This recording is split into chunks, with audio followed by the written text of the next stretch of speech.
मैं रविरंजन कुमार नालंदा न्यूज़ 24 में आप सभी का स्वागत करता हूं। भोजपुरी फिल्म इंडस्ट्री में हर रोज़ एक नया इतिहास लिखा जा रहा है। भोजपुरी फिल्म इंडस्ट्री के कलाकारों के द्वारा खेसारी लाल यादव ने एक इतिहास रचा। बंगलिया एल्बम के गाने से जो काफ़ी ज़्यादा देखा जा रहा है यूट्यूब पर, और अब भोजपुरी फिल्म इंडस्ट्री के कहे जाने वाले आत्मा पवन सिंह जी का गाना वेब म्यूजिक कंपनी के ऑफिशियल यूट्यूब चैनल से रिलीज होने वाला है। एल्बम का नाम कटनी ना हो ये बलम। इस गाने में गीत दिया है विक्की विशाल, संगीत प्रियांशु सिंह, निर्देशक रवि पंडित, सहयोगी अमित सिंह और ऋतिक सिंह, परिकल्पना दीपक सिंह।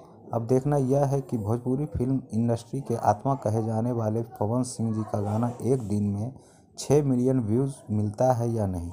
कहीं ना कहीं खेसारी लाल यादव से ज़्यादा पसंद पवन सिंह जी को करते हैं।